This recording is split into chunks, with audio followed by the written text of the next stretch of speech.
Selon José Luis Martin, ingénieur et expert en sous-marins, les 5 passagers du sous-marin Titan ont découvert quelques secondes avant l'implosion qu'un problème était survenu dans l'appareil.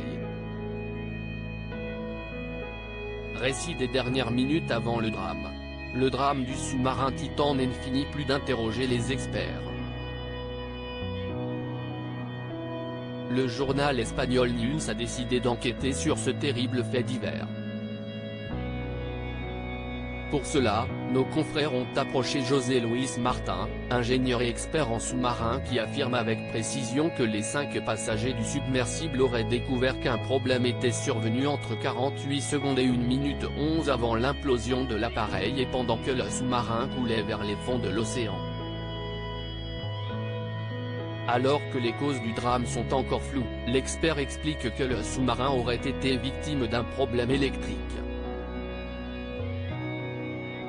L'appareil se serait alors trouvé sans propulsion à 1700 mètres de profondeur.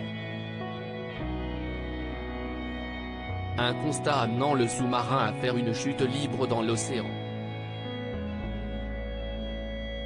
Pour l'ingénieur, le pilote aurait tout essayé pour éviter le drame comme tenter de faire perdre du poids au vaisseau pour le faire remonter à la surface.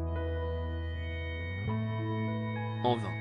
La chute libre de l'appareil et l'implosion de celui-ci auraient causé la mort de tous les passagers de cette expédition destinée à analyser de plus près l'épave du Titanic qui se trouve à 3800 mètres au fond de l'océan Atlantique. Un drame qui n'a pas livré tous ses secrets. Pour rappel, le sous-marin avait implosé le 18 juin 2023.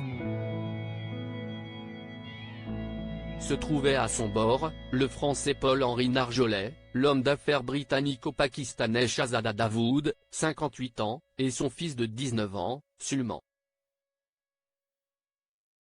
Ce dernier, un temps réticent, avait accepté de participer à cette expédition pour faire plaisir à son père. Autre victime, Amy Chardy et le CEO de la compagnie OceanGate, Stockton Rush. Le signal avait été perdu 1h45 après que le sous-marin ait plongé dans les profondeurs. Diverses enquêtes sont en cours pour déterminer l'origine de l'accident.